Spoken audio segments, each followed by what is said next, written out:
ਵਾਹਿਗੁਰੂ ਜੀ ਕਾ ਖਾਲਸਾ ਵਾਹਿਗੁਰੂ ਜੀ ਕੀ ਫਤਿਹ। ਗੁਰਮੁਖ ਨਾਮ ਨਿਰੰਜਨ ਪਾਏ, ਗੁਰਮੁਖ ਹਉਮੈ ਸ਼ਬਦ ਜਲਾਏ। ਗੁਰਮੁਖ ਸਾਚੇ ਕੇ ਗੁਣ ਗਾਏ, ਗੁਰਮੁਖ ਸਾਚੈ ਰਹਿ ਸਮਾਏ।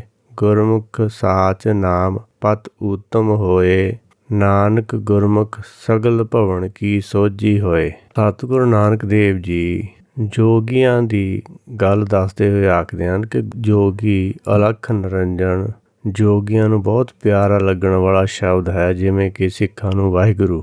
ਇਹਨਾਂ ਪੰਕਤੀਆਂ ਵਿੱਚ ਸਤਿਗੁਰ ਜੀ ਜੋਗੀਆਂ ਦੇ ਅਲਖ ਨਿਰੰਜਨ ਨੂੰ ਦੂਸਰੇ ਨਾਮ ਨਾਲ ਉਚਾਰ ਕੇ ਉਸ ਨੂੰ ਨਿਰੰਜਨ, ਮਾਇਆ ਰਹਿਤ ਨਾਮ ਨਿਰੰਜਨ, ਤਤ ਗਿਆਨ, ਭਰਮ ਰਹਿਤ ਗਿਆਨ ਵਜੋਂ ਪੇਸ਼ ਕਰਦੇ ਹਨ।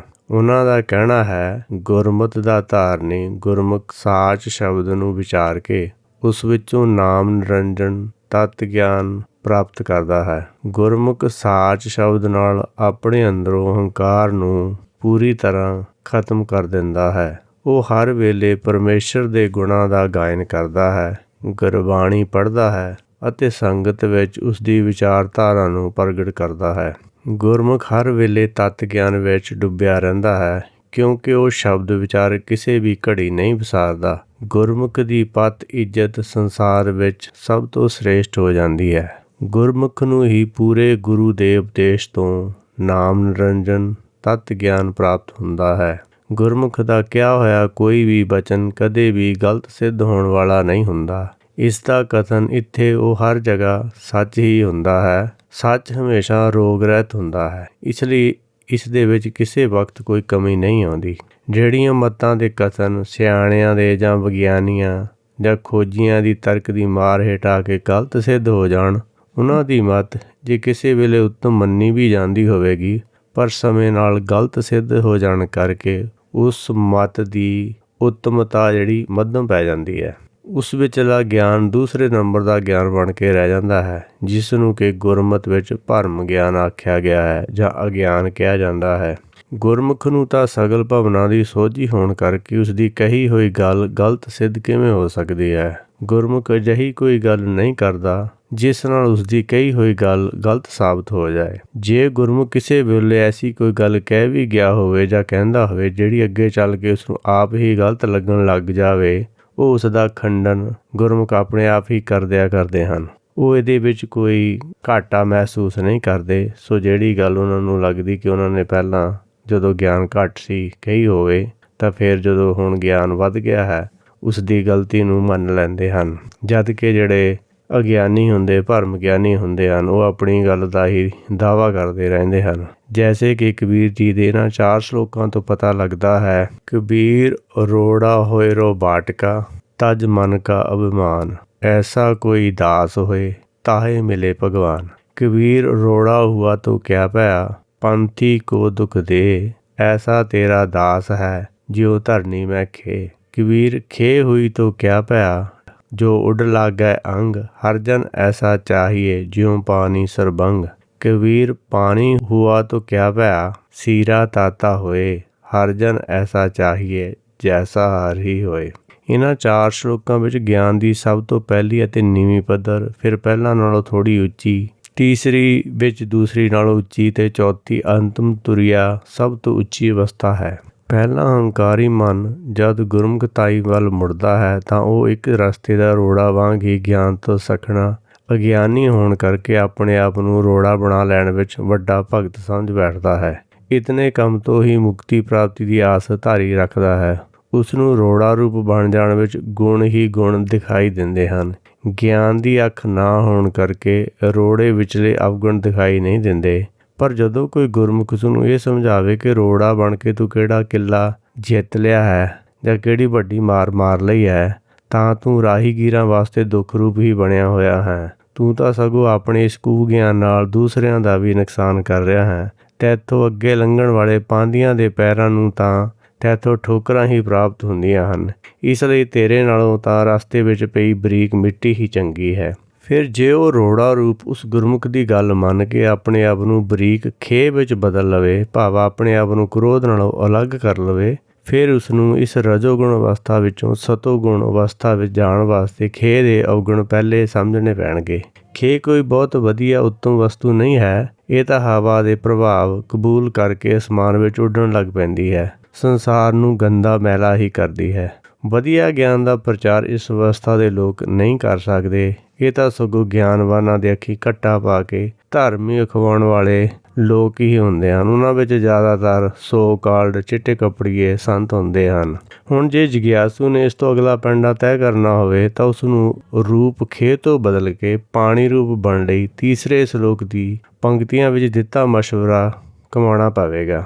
ਪਰ ਗੁਰਮਤਿ ਪਾਣੀ ਵਿੱਚ ਵੀ ਗਰਮ ਸਰਦ ਹੋ ਜਾਣ ਦਾ ਦੋਸ਼ ਜਾਣਦੀ ਹੈ, ਕਿਉਂਕਿ ਗੁਰਮਤਿ ਤੋਂ ਸਿਵਾਏ ਹੋਰ ਕੋਈ ਵੀ ਮਤ ਇਸ ਤੀਸਰੀ ਅਵਸਥਾ ਤੋਂ ਅੱਗੇ ਦੀ ਗੱਲ ਨਹੀਂ ਕਰਦੀ। ਉਸ ਦਾ ਕਾਰਨ ਇਹ ਹੈ ਕਿ ਚੌਥੀ ਅਵਸਥਾ ਪ੍ਰਾਪਤ ਕਰ ਲੈਣ ਦਾ ਦਾਅਵਾ ਜ਼ਬਾਨੀ ਕਲਾਮੀ ਨਹੀਂ ਕੀਤਾ ਜਾ ਸਕਦਾ। ਇਹ ਅਵਸਥਾ ਤਾਂ ਸੱਚ ਪ੍ਰਗਟ ਕਰਕੇ ਦਿਖਾ ਦੇਣ ਵਾਲਿਆਂ ਦੀ ਹੁੰਦੀ ਹੈ, ਜਾਂ ਇਉਂ ਕਹਿ ਲਓ ਕਿ ਜੀਵਨ ਮੁਕਤੀ ਸੰਭਵ ਕਰ ਦੇਣ ਵਾਲਿਆਂ ਦੀ ਅਵਸਥਾ ਹੈ। ਇਸ ਅਵਸਥਾ ਨੂੰ ਮਨਮਤੀਏ ਮਰਨ ਉਪਰੰਤ ਦੀ ਅਵਸਥਾ ਕਹਿ ਕੇ ਖਹਿੜਾ ਛਡਾਇਆ ਕਰਦੇ ਹਨ। ਚੌਥੀ ਅਵਸਥਾ ਵਿੱਚ ਹਰ ਜਨ ਨੂੰ ਹਰ ਕਾ ਰੂਪ ਬਣ ਕੇ ਦਿਖਾਉਣਾ ਹੁੰਦਾ ਹੈ, ਜਦ ਕਿ ਹਰ ਗੁਰਮਤਿ ਅਨੁਸਾਰ ਸਰਵ ਸ੍ਰੇਸ਼ਟ ਗਿਆਨ ਨੂੰ ਹੀ ਮੰਨਿਆ ਹੈ। ਹਰ ਹਰ ਹੀਰਾ ਰਤਨ ਹੈ, ਮੇਰਾ ਮਨ ਤਨ ਵਿਦਾ। ਐਸਾ ਗਿਆਨ ਰਤਨ ਗੁਰਮੁਖ ਪ੍ਰਾਪਤ ਕਰਕੇ ਸੰਸਾਰ ਦੇ ਸਾਹਮਣੇ ਸੱਚ ਨੂੰ ਪ੍ਰਗਟ ਕਰ ਦਿੰਦਾ ਹੈ ਅਤੇ ਮਨਮਤੀਆਂ ਦੇ ਸਾਰੇ ਪਾਏ ਹੋਏ ਭੁਲੇਖੇ ਦੂਰ ਕਰ ਦਿੰਦਾ ਹੈ। ਸੱਚ ਦੇ ਸੂਰਜ ਦੀ ਰੋਸ਼ਨੀ ਵਿੱਚ ਧਰਮ ਧਾਰਨਾ ਦੀ ਉਲਝੀ ਹੋਈ ਗੁੱਥੀ ਗੋਰਖ ਧੰਦੇ ਨੂੰ ਸੰਸਾਰ ਦੇ ਸਾਹਮਣੇ ਇਸ ਤਰੀਕੇ ਨਾਲ ਸੁਲਝਾ ਕੇ ਰੱਖ ਦਿੰਦਾ ਹੈ ਕਿ ਸੰਸਾਰ ਨੂੰ 2 ਅਤੇ 2 4 ਹੋਣ ਦੀ ਸੱਚਾਈ ਨੂੰ ਕਬੂਲ ਕਰਨਾ ਹੀ ਪੈਂਦਾ ਹੈ। ਸੰਸਾਰ ਵਿੱਚ ਹਰ ਸਮੇਂ ਗਿਆਨ ਦੀਆਂ ਇਹ ਚਾਰੇ ਜਮਾਤਾਂ ਦੀ ਪੜ੍ਹਾਈ ਚੱਲਦੀ ਰਹਿੰਦੀ ਹੈ, ਪਰ ਇਹ ਤਾਂ ਜੀਵ ਦੇ ਆਪਣੇ ਮਨ ਨੂੰ ਸਮਝਾਉਣ 'ਤੇ ਹੀ ਨਿਰਭਰ ਕਰਦਾ ਹੈ ਕਿ ਮੈਂ ਇਸ ਮਨੁੱਖਾ ਜਨਮ ਵਿੱਚ ਭਵ ਸਾਗਰ ਤੋਂ ਪਾਰ ਹੋਣਾ ਹੈ ਜਾਂ ਮੰਝਧਾਰ ਵਿੱਚ ਹੀ ਰਹਿਣਾ ਹੈ, ਜਾਂ ਇੱਥੇ ਹੀ ਸੰਤ ਬਣਾ ਕੇ ਡੇਰੇ ਬਣਾਉਣੇ ਹਨ। ਡੇਰੇ ਬਣਾ ਕੇ ਲੋਕਾਂ ਦੇ ਅੱਖਾਂ ਵਿੱਚ ਘੱਟਾ ਪਾਉਣਾ ਹੈ। ਮਨ ਤਾਂ ਕਦੇ ਚੈਨ ਨਾਲ ਬੈਠ ਹੀ ਨਹੀਂ ਸਕਦਾ ਜਦ ਕਿ ਉਸ ਨੂੰ ਇਸ ਭਾਵ ਸਾਗਰ ਦਾ ਦੂਸਰਾ ਕਿਨਾਰਾ ਨਾ ਮਿਲ ਜਾਵੇ।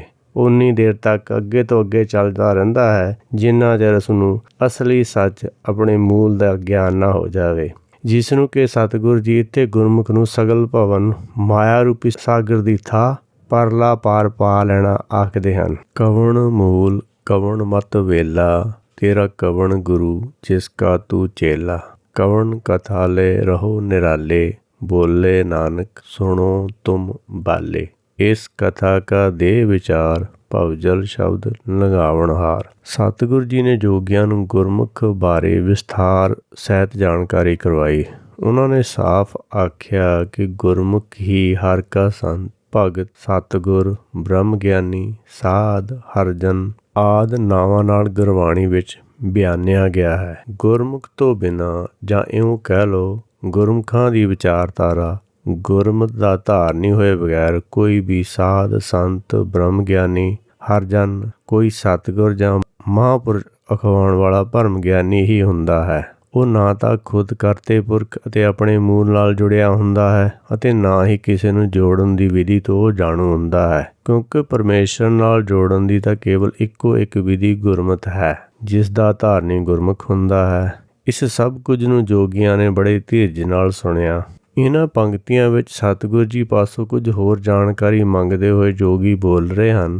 ਕਵਣ ਮੂਲ ਕਵਣ ਮਤ ਵੇਲਾ, ਤੇਰਾ ਕਵਣ ਗੁਰੂ ਜਿਸ ਕਾ ਤੂੰ ਚੇਲਾ। ਕਿ ਹੇ ਨਾਨਕ, ਅਸੀਂ ਕੇਵਲ ਹੁਣ ਸ੍ਰਿਸ਼ਟੀ ਦੇ ਮੂਲ ਜੜ ਦੀ ਜਾਣਕਾਰੀ ਆਪ ਜੀ ਪਾਸੋਂ ਚਾਹੁੰਦੇ ਹਾਂ ਅਤੇ ਉਸ ਮੱਤ ਬਾਰੇ ਵੀ ਜਾਣਕਾਰੀ ਚਾਹੁੰਦੇ ਹਾਂ ਜਿਹੜੀ ਆਤਮਾ ਜੀਵ ਨੂੰ ਭਵ ਸਾਗਰ ਵਿੱਚੋਂ ਧੂ ਖਿੱਚ ਕੇ ਬਾਹਰ ਕੱਢ ਦੇਣ ਦੇ ਸਮਰੱਥ ਹੋਵੇ। ਆਪਣੇ ਗੁਰੂ ਬਾਰੇ ਵੀ ਜਾਣਕਾਰੀ ਦਿਓ ਜਿਸ ਤੋਂ ਤੁਸੀਂ ਇਹ ਅਦਭੁਤ ਮੱਤ ਪ੍ਰਾਪਤ ਕੀਤੀ ਹੈ। ਕਵਣ ਕਥਾ ਲੈ ਰਹੋ ਨਿਰਾਲੇ, ਬੋਲੇ ਨਾਨਕ ਸੁਣੋ ਤੁਮ ਬਾਲੇ। ਅਜਿਹੀ ਕਿਹੜੀ ਕਥਾ ਹੈ ਜਿਸ ਨੂੰ ਸਮਝਦੇ ਤੁਸੀਂ ਸੰਸਾਰ ਤੋਂ ਵੱਖਰੇ ਹੋ ਰਹੇ ਲੱਗਦੇ ਹੋ ਜਾਂ ਸੰਸਾਰ ਤੋਂ ਵੱਖਰੇ ਅਲੱਗ ਰਹਿੰਦੇ ਹੋ। ਇਸ ਕਥਾ ਕਾ ਦੇ ਵਿਚਾਰ, ਭਵਜਲ ਸ਼ਬਦ ਲੰਘਾਵਣਹਾਰ। ਇਸ ਕਥਾ ਨੂੰ ਵਿਚਾਰ ਲੈਣ ਦੀ ਸੋਝੀ ਸਾਡੇ ਅੰਦਰ ਪ੍ਰਗਟ ਕਰ ਦੇਵੋ, ਭਾਵ ਉਸ ਕਥਾ ਨੂੰ ਵਿਚਾਰ ਲੈਣ ਦੀ ਵਿਧੀ ਸਾਨੂੰ ਸਮਝਾ ਦੇਵੋ, ਜਿਸ ਕਰਕੇ ਅਸੀਂ ਵੀ ਉਸ ਕਥਾ ਨੂੰ ਵਿਚਾਰ ਲੈਣ ਦੇ ਯੋਗ ਹੋ ਜਾਈਏ ਜਿਸ ਕਥਾ ਦਾ ਉਪਦੇਸ਼ ਇਸ ਭਾਵ ਸਾਗਰ ਤੋਂ ਪਾਰ ਕਰਨ ਵਾਲਾ ਹੋਵੇ। ਇਸ ਚਰਚਾ ਦੇ ਸ਼ੁਰੂਆਤ ਸਮੇਂ ਜੋਗੀਆਂ ਦੇ ਮੁਖੀ ਔਧੂ ਨੇ ਯੋਗ ਮਤ ਅਨੁਸਾਰ ਇਸ ਸੰਸਾਰ ਤੋਂ ਨਿਰਾਲਾ ਹੋ ਜਾਣ ਦੀ ਵਿਧੀ ਸਤਿਗੁਰ ਜੀ ਨੂੰ ਸਮਝਾਉਣ ਦੀ ਕੋਸ਼ਿਸ਼ ਕੀਤੀ ਸੀ, ਜਿਸ ਨੂੰ ਸਤਿਗੁਰ ਜੀ ਨੇ ਨਕਾਰ ਦਿੱਤਾ ਸੀ। ਜਿਸ ਤੋਂ ਬਾਅਦ ਲੰਬੀ ਚਰਚਾ ਦੌਰਾਨ ਸਤਿਗੁਰ ਜੀ ਨੇ ਉਪਦੇਸ਼ ਗਿਆਨ ਤੋਂ ਪ੍ਰਭਾਵਿਤ ਹੋ ਕੇ ਜੋਗੀ ਹੁਣ ਸਤਿਗੁਰ ਜੀ ਤੋਂ ਸੱਚੀ ਸਿੱਖਿਆ ਅਕਥ ਕਥਾ ਦਾ ਗਿਆਨ ਪ੍ਰਾਪਤ ਕਰਨ ਲਈ ਬੇਨਤੀ ਕਰ ਰਹੇ ਹਨ ਅਤੇ ਇਹ ਮੰਨ ਰਹੇ ਹਨ ਕਿ ਇਹ ਕਥਾ ਹੀ ਅਮਰ ਕਥਾ ਹੈ, ਜਿਸ ਕਥਾ ਨੂੰ ਸੁਣਨ ਕਰਕੇ ਭਵ ਸਾਗਰ ਤੋਂ ਪਾਰ ਹੋਇਆ ਜਾ ਸਕਦਾ ਹੈ। ਜੋਗੀ ਸਾਰੇ ਹਿੰਦੁਸਤਾਨ ਦੇ ਚੱਪੇ ਚੱਪੇ ਤੋਂ ਜਾਣੂ ਸਨ। ਸਾਰੇ ਭਾਰਤ ਵਿੱਚ ਉਸ ਵੇਲੇ ਕੋਈ ਅਜਿਹਾ ਗੁਰੂ ਨਹੀਂ ਸੀ ਜਿਸ ਤੋਂ ਕਿ ਸਤਿਗੁਰੂ ਨਾਨਕ ਦੇਵ ਜੀ ਵਾਲਾ ਇਹ ਬ੍ਰਹਮ ਗਿਆਨ ਉਹਨਾਂ ਜੋਗੀਆਂ ਨੇ ਸੁਣਿਆ ਹੋਵੇ। ਇਸ ਤੋਂ ਇਹ ਵੀ ਪਤਾ ਲੱਗਦਾ ਹੈ ਕਿ ਭਗਤਾਂ ਵਿੱਚ ਕੋਈ ਵੀ ਉਸ ਵੇਲੇ ਸਰੀਰ ਕਰਕੇ ਸੰਸਾਰ ਵਿੱਚ ਮੌਜੂਦ ਨਹੀਂ ਸੀ, ਨਹੀਂ ਤਾਂ ਜੋਗੀ ਗੁਰੂ ਨਾਨਕ ਦੇਵ ਜੀ ਤੋਂ ਉਹਨਾਂ ਦੇ ਗੁਰੂ ਦੀ ਜਾਣਕਾਰੀ ਬਾਰੇ ਸਵਾਲ ਨਾ ਕਰਦੇ। ਇਸ ਤੋਂ ਇਹ ਵੀ ਪਤਾ ਲੱਗਦਾ ਹੈ ਕਿ ਭਗਤਾਂ ਵਿੱਚ ਕੋਈ ਵੀ ਉਸ ਵੇਲੇ ਸਰੀਰ ਕਰਕੇ ਸੰਸਾਰ ਵਿੱਚ ਮੌਜੂਦ ਨਹੀਂ ਸੀ, ਨਹੀਂ ਤਾਂ ਜੋਗੀ ਗੁਰੂ ਨਾਨਕ ਦੇਵ ਜੀ ਤੋਂ ਉਹਨਾਂ ਦੇ ਗੁਰੂ ਦੀ ਜਾਣਕਾਰੀ ਬਾਰੇ ਸਵਾਲ ਨਾ ਕਰਦੇ। ਇਸ ਲਈ ਜੋਗੀਆਂ ਵਾਸਤੇ ਗੁਰੂ ਨਾਨਕ ਦੇਵ ਜੀ ਦੀ ਵਿਚਾਰਧਾਰਾ ਬਿਲਕੁਲ ਨਵੀਂ ਸੀ। ਇਸ ਦੀ ਸਾਰਥਿਕਤਾ ਨੂੰ ਵੀ ਜੋਗੀਆਂ ਨੇ ਹੁਣ ਪ੍ਰਵਾਨ ਕਰ ਲਿਆ ਸੀ। ਜੋਗ ਮਤ ਹਿੰਦੂ ਮਤ ਅਨੁਸਾਰ ਸ੍ਰਿਸ਼ਟੀ ਦੀ ਉਤਪਤੀ ਬਾਰੇ ਭਿੰਨ-ਭਿੰਨ ਵਿਚਾਰ ਗ੍ਰੰਥਾਂ ਵਿੱਚ ਮਿਲਦੇ ਹਨ, ਜਿਨ੍ਹਾਂ ਨੂੰ ਪੜ੍ਹ ਕੇ ਆਦਮੀ ਬੁਰੀ ਤਰ੍ਹਾਂ ਨਾਲ ਉਲਝ ਜਾਂਦਾ ਹੈ। 10ਵੇਂ ਗ੍ਰੰਥ ਅਨੁਸਾਰ ਏਕ ਸਰਵਣ ਤੇ ਮੈਲ ਨਿਕਾਰਾ, ਤਾਂ ਤੇ ਮੱਧ ਕੈਟਵ ਤਨ ਧਾਰਾ, ਦੁਤੀਆ ਸਰਵਣ ਤੇ ਮੈਲ ਨਿਕਾਰੀ, ਤਾਂ ਤੇ ਭਈ ਸ੍ਰਿਸ਼ਟ ਇਹ ਸਾਰੀ। ਭਾਵ ਕਿ ਵਿਸ਼ਨੂੰ ਨੇ ਆਪਣੇ ਇੱਕ ਕੰਨ ਵਿੱਚੋਂ ਮੈਲ ਕੱਢੀ ਅਤੇ ਸਮੁੰਦਰ ਵਿੱਚ ਸੁੱਟ ਦਿੱਤੀ, ਜਿਸ ਤੋਂ ਮਧੂ ਕੈਟਵ ਨਾਮ ਦਾ ਦੈਂਤ ਪੈਦਾ ਹੋਇਆ। ਫਿਰ ਵਿਸ਼ਨੂੰ ਭਗਵਾਨ ਨੇ ਆਪਣੇ ਦੂਸਰੇ ਕੰਨ ਵਿੱਚੋਂ ਮੈਲ ਕੱਢੀ, ਜਿਸ ਤੋਂ ਇਹ ਸਾਰੀ ਸ੍ਰਿਸ਼ਟੀ ਬਣੀ। ਇਹ ਕਥਨ 10ਵੇਂ ਗ੍ਰੰਥ ਵਿੱਚ ਦਰਜ ਹੈ। ਹਰ ਸੋਏ ਰਹੇ ਸਜ ਸੈਣ ਤਹਾਂ, ਜਲ ਜਾਲ ਵਿਕਰਾਲ ਵਿਸਾਲ ਤਹਾਂ, ਪਇਓ ਨਭ ਸਰੋਜ ਤੇ ਵਿਸ਼ਵ ਕਰਤਾ, ਸਰੁਤ ਮੈਲ ਤੇ ਦੇਵ ਦੈਂਤ ਰਚੇ ਜੁਗਤਾ। ਤਿੰਨ ਦੇਖ ਲੋਕੇਸ਼ ਡਰਿਓ ਹੀਏ ਮੈਂ, ਜਗ ਮਾਤ ਕੋ ਧਿਆਨ ਧਰਿਓ ਜੀਵੇਂ। 10ਵੇਂ ਗ੍ਰੰਥ ਵਿੱਚ ਇਹ ਉਪਰੋਕਤ ਲਿਖਤ ਵੀ ਦਰਜ ਹੈ। ਸ਼ਾਸਤਰਾਂ ਦੇ ਲਿਖਾਰੀਆਂ ਨੇ ਮਾਰਕੰਡੇ ਪੁਰਾਣ ਅਨੁਸਾਰ ਸ੍ਰਿਸ਼ਟੀ ਦੀ ਰਚਨਾ ਕਮਲ ਵਿੱਚੋਂ ਬ੍ਰਹਮਾ ਦੇ ਜਨਮ ਲੈਣ ਉਪਰੰਤ ਉਸ ਬ੍ਰਹਮਾ ਤੋਂ ਰਚੀ ਗਈ ਮੰਨਿਆ ਹੈ। ਹੁਣ ਦੇਖਣ ਵਾਲੀ ਇਹ ਗੱਲ ਹੈ ਕਿ ਇੱਕੋ ਰਚਨਾ ਨੂੰ ਦੋ ਤਰੀਕਿਆਂ ਨਾਲ ਰਚੇ ਜਾਣ ਦੀ ਗੱਲ ਇਹਨਾਂ ਦੋਨਾਂ ਗ੍ਰੰਥਾਂ ਵਿੱਚ ਦਰਜ ਹੈ। ਹੁਣ ਦੋਹਾਂ ਵਿੱਚੋਂ ਕਿਹੜੀ ਠੀਕ ਹੈ ਤੇ ਕਿਹੜੀ ਗਲਤ ਹੈ, ਗਲਤ ਕਿਉਂ ਹੈ ਅਤੇ ਕਿਵੇਂ ਹੈ, ਇਹ ਦੋਵੇਂ ਸਵਾਲ ਆਪਣੀ ਜਗ੍ਹਾ ਜਿਉਂ ਦੇ ਤਿਉਂ ਕਾਇਮ ਹਨ।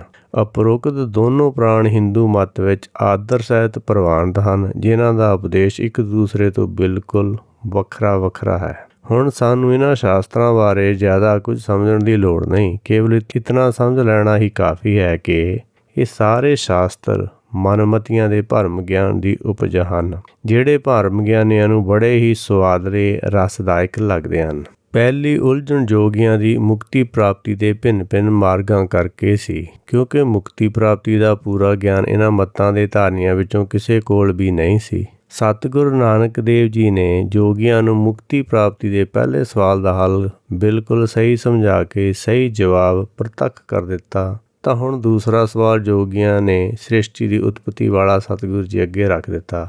ਇਸ ਦਾ ਸਹੀ ਹੱਲ ਸਮਝਾ ਦੇਣ ਦੀ ਬੇਨਤੀ ਕੀਤੀ। ਪਵਨ ਆਰੰਭ ਸਤਿਗੁਰ ਮਤ ਵੇਲਾ, ਸ਼ਬਦ ਗੁਰੂ ਸੁਰਤ ਧੁਨ ਚੇਲਾ, ਅਕਥ ਕਥਾ ਲੈ ਰਹੋ ਨਿਰਾਲਾ, ਨਾਨਕ ਜੁਗ ਜੁਗ ਗੁਰ ਗੋਪਾਲਾ।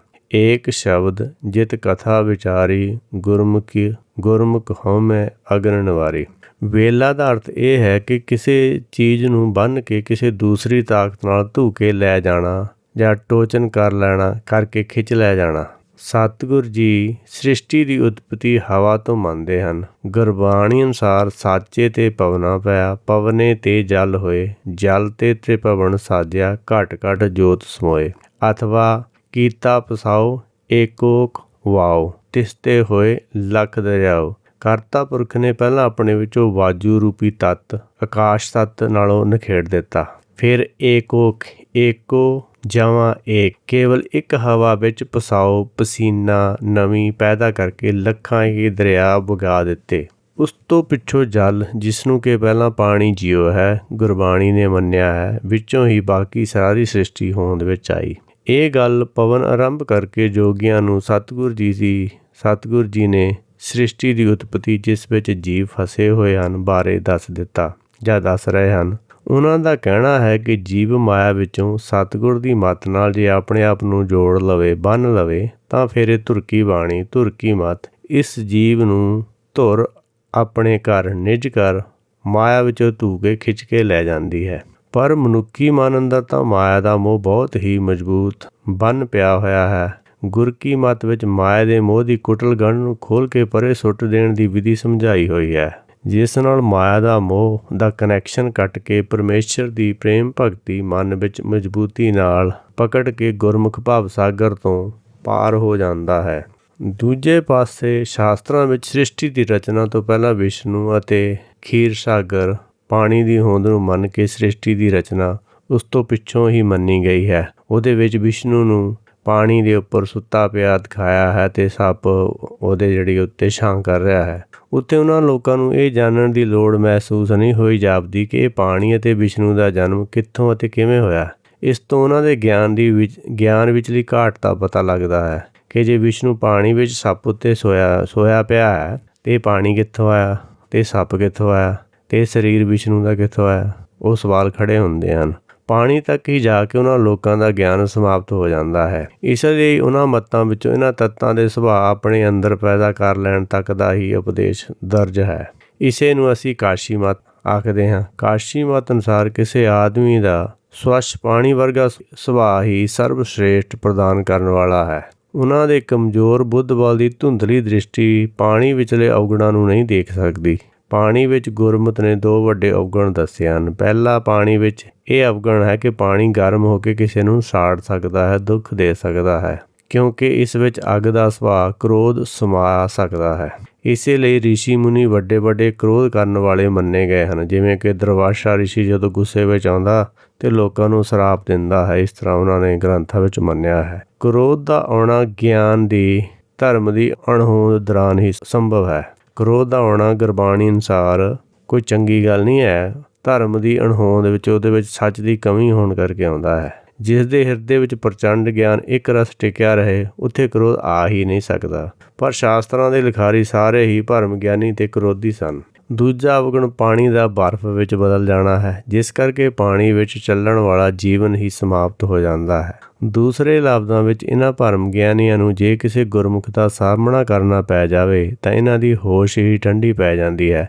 ਇਹਨਾਂ ਦੀ ਬੁੱਧੀ ਬਰਫ਼ ਵਾਂਗ ਜੰਮ ਜਾਂਦੀ ਹੈ। ਇਹੋ ਜਿਹੀ ਦਸ਼ਾ ਇੱਥੇ ਜੋਗੀਆਂ ਦੀ ਸਤਿਗੁਰ ਜੀ ਦੇ ਸਾਹਮਣੇ ਬਣੀ ਹੋਈ ਦਿਖਾਈ ਦੇ ਰਹੀ ਹੈ। ਬ੍ਰਹਮ ਗਿਆਨ ਦਾ ਇੱਕ ਰੰਗ ਅਤੇ ਇੱਕ ਹੀ ਰੂਪ ਹੈ, ਪਰ ਪਾਣੀ ਤਾਂ ਆਪਣੇ ਰੰਗ ਵਿੱਚ ਰੂਪ ਵਟਾਉਂਦਾ ਹੈ, ਕਿਉਂਕਿ ਪਾਣੀ ਮਾਇਆ ਰੂਪ ਹੈ। ਇਸ ਵਰਗਾ ਹੀ ਸੁਭਾਅ ਮਾਇਆਧਾਰੀਆਂ ਦਾ ਹੁੰਦਾ ਹੈ, ਜਦ ਕਿ ਬ੍ਰਹਮ ਗਿਆਨ ਦਾ ਰੰਗ ਕਿਸੇ ਵੀ ਦੂਸਰੇ ਰੰਗ ਉੱਤੇ ਚੜ੍ਹ ਸਕਦਾ ਹੈ, ਪਰ ਹੋਰ ਕਿਸੇ ਕਿਸਮ ਦਾ ਰੰਗ ਆਪਣੇ ਰੰਗ ਬ੍ਰਹਮ ਗਿਆਨ 'ਤੇ ਨਹੀਂ ਚੜ੍ਹਾ ਸਕਦਾ। ਜਿਵੇਂ ਕਿ ਭਗਤ ਬਾਣੀ ਵਿੱਚ ਦਰਜ ਹੈ, ਕਬੀਰ ਸੰਤ ਨਾ ਛਾਡੇ ਸੰਤਈ, ਜੋ ਕੋਟਿਕ ਮਿਲੇ ਅਸੰਤ, ਮਲਿਆਗਰ ਭਿਅੰਗਮ ਬੇਡਿਓ, ਤਾਂ ਸੀਤਲਤਾ ਨਾ ਤਜੰਤ। ਜਿਸ ਦਾ ਭਾਵ ਇਹ ਹੈ ਕਿ ਕਰੋੜਾਂ ਹੀ ਮਨਮੁਖ ਆਪਣਾ ਪ੍ਰਭਾਵ ਕਿਸੇ ਗੁਰਮੁਖ 'ਤੇ ਨਹੀਂ ਪਾ ਸਕਦੇ। ਜਿਵੇਂ ਕਿ ਸੱਪਾਂ ਨਾਲ ਲੱਦਿਆ ਹੋਇਆ ਚੰਦਨ ਦਾ ਰੁੱਖ ਸੱਪਾਂ ਦਾ ਸੁਭਾਅ ਨਹੀਂ ਕਬੂਲਦਾ, ਉਹ ਆਪਣੀ ਸ਼ੀਤਲਤਾ ਜਿਉਂ ਦੀ ਤਿਉਂ ਕਾਇਮ ਰੱਖਦਾ ਹੈ।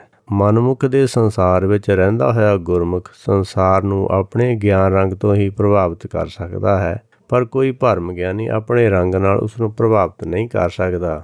ਇਸ ਤਰ੍ਹਾਂ ਗੁਰਮੁਖ ਨੂੰ ਜਿਵੇਂ ਜਿਵੇਂ ਗਿਆਨ ਹੁੰਦਾ ਹੈ, ਜੇ ਉਹ ਪਹਿਲਾਂ ਕਿਸੇ ਸਾਧ ਸੰਤ ਨੂੰ ਮੰਨਦਾ ਵੀ ਹੈ, ਤਾਂ ਜਦੋਂ ਉਸ ਦਾ ਗਿਆਨ ਵੱਧਦਾ ਹੈ ਤਾਂ ਉਸ ਨੂੰ ਛੱਡ ਦਿੰਦਾ ਹੈ। ਉਸ ਨੂੰ ਪਤਾ ਲੱਗ ਜਾਂਦਾ ਹੈ ਕਿ ਇਹ ਤਾਂ ਭੇਖਤਾਰੀ ਹੈਗੇ ਹਨ, ਇਹਨਾਂ ਵਿੱਚ ਕੋਈ ਗਿਆਨ ਨਹੀਂ ਹੈ, ਅਤੇ ਉਹ ਅੱਗੇ ਆਪਣਾ ਕਦਮ ਗੁਰੂ ਦੀ ਬਾਣੀ ਦੇ ਨਾਲ, ਉਪਦੇਸ਼ ਦੇ ਨਾਲ ਆਪਣੇ ਮਨ ਨੂੰ ਸਾਧਣ 'ਤੇ ਲੱਗ ਜਾਂਦਾ ਹੈ ਅਤੇ ਅੱਗੇ ਚੱਲ ਪੈਂਦਾ ਹੈ। ਇਸ ਤੋਂ ਪਿੱਛੇ ਜੋਗੀਆਂ ਦੇ ਮੁਕਤੀ ਬਾਰੇ ਸਤਿਗੁਰ ਜੀ ਦੇ ਉਪਦੇਸ਼ ਨੇ ਜੋਗੀਆਂ ਦੀ ਪੂਰੀ ਤਸੱਲੀ ਕਰਵਾ ਦਿੱਤੀ। ਹੁਣ ਉਹ ਮੁਕਤੀ ਪ੍ਰਾਪਤੀ ਤੋਂ ਹਟ ਕੇ ਸ੍ਰਿਸ਼ਟੀ ਦੀ ਉਤਪਤੀ ਬਾਰੇ ਸਤਿਗੁਰ ਜੀ ਤੋਂ ਜਾਣਨ ਦੀ ਕੋਸ਼ਿਸ਼ ਕਰ ਰਹੇ ਹਨ। ਉਹਨਾਂ ਦੇ ਵਿਚਾਰਾਂ ਪਿੱਛੇ ਉਸ ਗੁਰੂ ਦੀ ਜਾਣਕਾਰੀ, ਜਿਸ ਤੋਂ ਕਿ ਸਤਿਗੁਰ ਜੀ ਨੇ ਇਹ ਮੱਤ ਹਾਸਲ ਕੀਤੀ, ਕੁਝ ਜਾਣਨ ਦੀ ਬੇਨਤੀ ਕਰਦੇ ਹਨ। ਇਸ ਲਈ ਜੋਗੀਆਂ ਦਾ ਸਵਾਲ ਹੈ ਕਿ ਸ੍ਰਿਸ਼ਟੀ ਰਚਨਾ ਦਾ ਕਾਰਨ ਕੀ ਹੈ ਅਤੇ ਉਹ ਕਿਹੜੀ ਮੱਤ ਵੇਲਾ ਹੈ ਜਿਹੜੀ ਇਸ ਮਾਇਆ ਵਿੱਚ ਫਸੇ ਹੋਏ ਜੀਵ ਨੂੰ ਖਿੱਚ ਕੇ ਬਾਹਰ ਕੱਢ ਦੇਵੇ। ਇਹ ਸਵਾਲ ਦਾ ਜਵਾਬ ਪਿੱਛੇ ਦੱਸਿਆ ਗਿਆ ਹੈ। ਗੁਰਮਤਿ ਦੇ ਧਾਰਨੀ ਦੇਹਧਾਰੀ ਗੁਰੂ ਵਿੱਚ ਵਿਸ਼ਵਾਸ ਨਹੀਂ ਰੱਖਦੇ।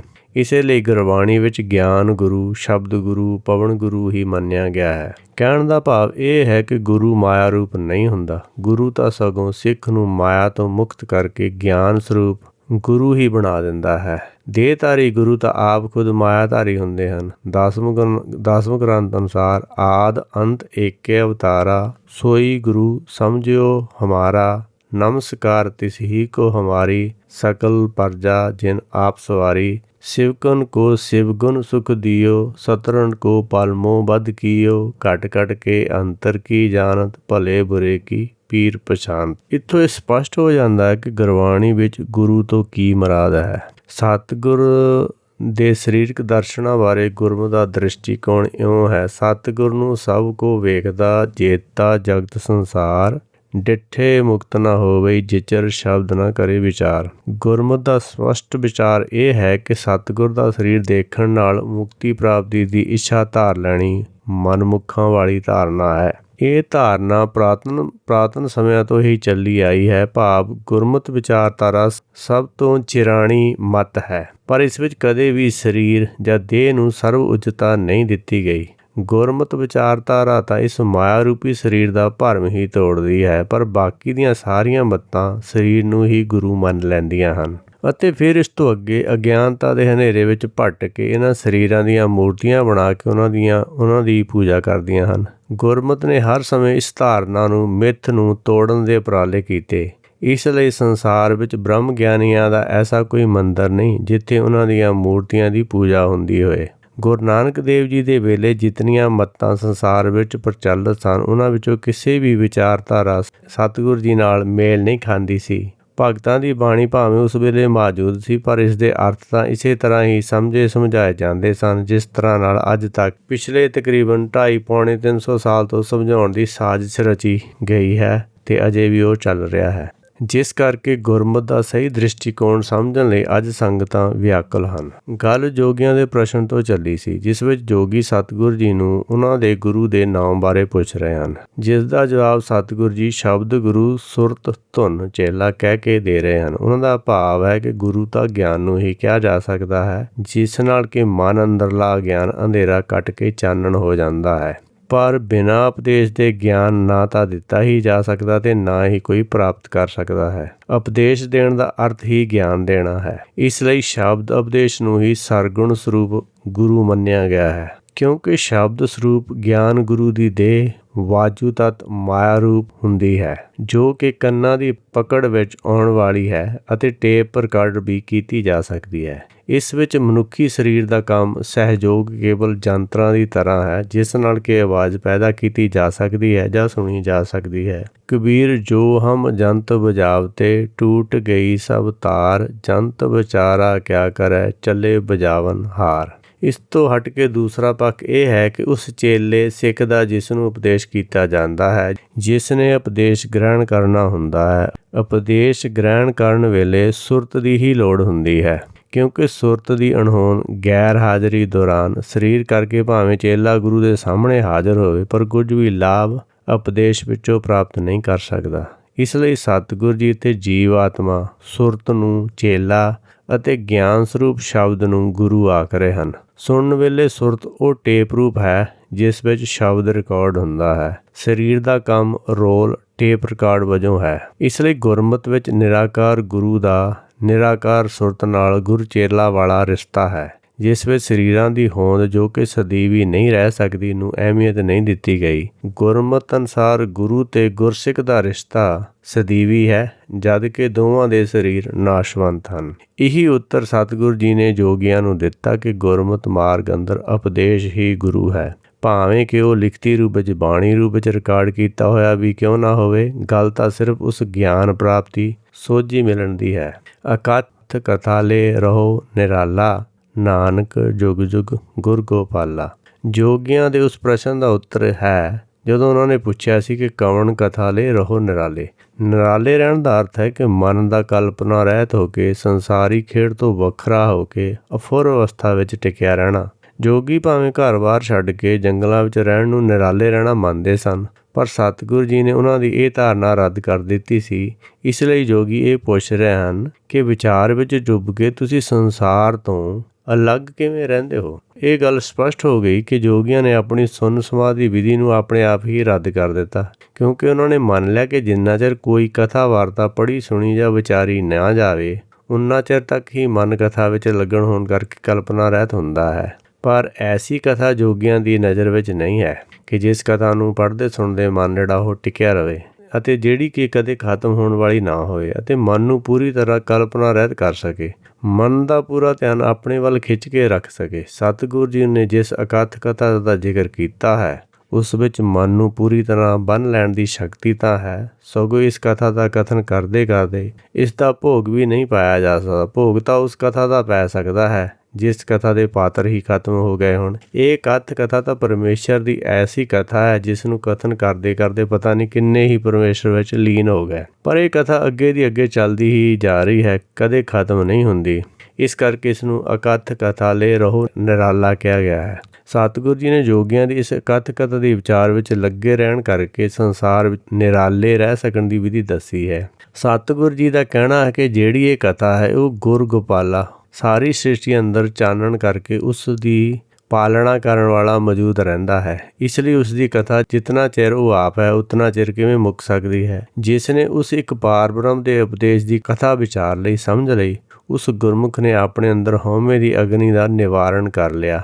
ਭਾਵ ਉਸ ਦੇ ਅੰਦਰ ਹਿਰਦੇ ਵਿੱਚ ਤਪਦਾ ਕੜਾਹਾ ਠੰਡਾ ਸੀਤਲ ਹੋ ਗਿਆ। ਫਰਮਾਨ ਹੈ ਆਵਣ ਜਾਣ ਰਹਿਓ ਤਪਤ ਕੜਾਹਾ ਬੁਝ ਗਿਆ ਗੁਰ ਸੀਤਲ ਨਾਮ ਦਿਓ। ਕਿਉਂਕਿ ਆਉਣਾ ਜਾਣਾ ਤਾਂ ਉਨੀ ਦੇਰ ਹੈ ਜਿੰਨੀ ਦੇਰ ਮਨ ਦੇ ਅੰਦਰ ਸੰਸਾਰ ਨੂੰ ਦੇਖਣ ਦੀ ਇੱਛਾ ਹੈ। ਪਰ ਜਦੋਂ ਮਨ ਨੂੰ ਗਿਆਨ ਹੋ ਜਾਂਦਾ ਹੈ ਕਿ ਇਹ ਜਿਹੜਾ ਸੰਸਾਰ ਹੈ ਹਮੇਸ਼ਾ ਰਹਿਣ ਵਾਲਾ ਨਹੀਂ ਹੈਗਾ ਅਤੇ ਜਿਹੜਾ ਸੱਚ ਸਦਾ ਰਹਿਣ ਵਾਲਾ ਹੈਗਾ, ਅਤੇ ਇਸ ਤਰ੍ਹਾਂ ਫਿਰ ਇਹ ਜਿਹੜਾ ਧਿਆਨ ਹੈਗਾ, ਜਿਹੜਾ ਧਿਆਨ ਹੀ ਮਨ ਹੈਗਾ, ਇਹ ਫਿਰ ਧਿਆਨ ਜਿਹੜਾ ਇਹ ਸ਼ਬਦ ਗੁਰੂ ਨਾਲ ਮਿਲ ਜਾਂਦਾ ਹੈ। ਗੁਰ ਸ਼ਬਦ ਸਮਾਵੈ ਅਵਰ ਨਾ ਜਾਣੇ ਕੋਈ ਜੀਓ। ਫਿਰ ਸ਼ਬਦ ਨਾਲ ਜੁੜਿਆ ਸ਼ਬਦ, ਜਦੋਂ ਆਪਾਂ ਸ਼ਬਦ ਦੀ ਵਿਚਾਰ ਕਰਦੇ ਹਾਂ, ਜੇ ਆਪਣਾ ਧਿਆਨ ਸ਼ਬਦ ਨੂੰ ਸੁਣ ਰਿਹਾ ਹੈ, ਉਹਦੀ ਵਿਚਾਰ ਕਰ ਰਿਹਾ ਹੈ, ਤਾਂ ਆਪਾਂ ਸ਼ਬਦ ਨਾਲ ਜੁੜੇ ਹੋਏ ਹਾਂ। ਪਰ ਜੇ ਆਪਾਂ ਸ਼ਬਦ ਪੜ੍ਹ ਰਹੇ ਹਾਂ ਜਾਂ ਬੋਲ ਰਹੇ ਹਾਂ, ਧਿਆਨ ਤਾਂ ਕਿਤੇ ਹੋਰ ਪਾਸੇ ਫਿਰਦਾ ਹੈ। ਇਸ ਕਰਕੇ ਜਿਹੜਾ ਧਿਆਨ ਹੈ, ਜੇ ਧਿਆਨ ਨੂੰ ਫੜਨਾ ਜਾਂ ਮਨ ਨੂੰ ਫੜਨਾ ਇੱਕੋ ਹੀ ਗੱਲ ਹੈਗੀ ਹੈ। ਜੇ ਕੋਈ ਵੀ ਤੁਸੀਂ ਕਥਾ ਕੀਰਤਨ ਜਾਂ ਬਾਣੀ ਪੜ੍ਹ ਰਹੇ ਹੋ, ਉਹਨੂੰ ਤੁਸੀਂ ਕੰਨਾਂ ਨਾਲ ਸੁਣ ਰਹੇ ਹੋ, ਤਾਂ ਤੁਹਾਡਾ ਧਿਆਨ ਉੱਥੇ ਹੈ ਤਾਂ ਸੁਣ ਰਿਹਾ। ਇਸੇ ਕਰਕੇ ਜਦੋਂ ਆਪਾਂ ਨਿਤਨੇਮ ਕਰਦੇ ਹਾਂ ਅਤੇ ਆਪਣਾ ਜਦੋਂ ਧਿਆਨ ਅੱਗੇ ਪਿੱਛੇ ਜਾਂਦਾ, ਆਪਾਂ ਨੂੰ ਇਹ ਨਹੀਂ ਪਤਾ ਹੁੰਦਾ ਕਿ ਬਾਣੀ ਆਪਾਂ ਪੂਰੀ ਪੜ੍ਹੀ ਹੈ ਜਾਂ ਵਿੱਚ ਛੱਡ ਗਏ, ਕਿੱਥੋਂ ਕਿੱਥੇ ਤੱਕ ਪੜ੍ਹੀ ਹੈ, ਕਿਹੜੀ ਲਾਈਨ ਤੋਂ ਸ਼ੁਰੂ ਕੀਤਾ ਸੀ। ਉਹਦਾ ਕਾਰਨ ਹੀ ਇਹੋ ਹੈ ਕਿ ਜਿਹੜਾ ਧਿਆਨ ਹੈਗਾ ਉਸ ਸਮੇਂ ਜਦੋਂ ਆਪਾਂ ਬਾਣੀ ਪੜ੍ਹ ਰਹੇ ਹੁੰਦੇ ਹਾਂ ਤਾਂ ਉਹ ਕਿਤੇ ਬਾਹਰ ਹੋਰ ਕਿਸੇ ਗੱਲ ਵਿੱਚ ਚਲਾ ਜਾਂਦਾ ਹੈ। ਇਸ ਕਰਕੇ ਆਪਾਂ ਨੂੰ ਬਾਣੀ ਦੀ ਸਮਝ ਨਹੀਂ ਆਉਂਦੀ। ਹਰ ਕਾ ਵਿਲੋਵਨਾ ਮਨ ਕਾ ਵਿਚਾਰਾ। ਹੁਣ ਜਿਹੜਾ ਮਨ ਦੀ ਵਿਚਾਰ ਕਰਨੀ ਹੈਗੀ ਆ, ਇਹ ਸਭ ਤੋਂ ਉੱਤਮ ਹੈਗੀ ਆ। ਜਿਉਂ ਜਿਉਂ ਆਪਾਂ ਮਨ ਨੂੰ ਖੋਜਦੇ ਹਾਂ ਤਿਵੇਂ ਤਿਵੇਂ ਆਪਾਂ ਨੂੰ ਸੱਚ ਦੀ ਸਮਝ ਆਉਂਦੀ ਹੈ ਕਿ ਇਸੇ ਲਈ ਕਿਹਾ ਗਿਆ ਇਸ ਮਨ ਕੋ ਖੋਜੋ ਭਾਈ, ਵੀ ਭਾਈ ਇਹ ਮਨ ਨੂੰ ਖੋਜੋ।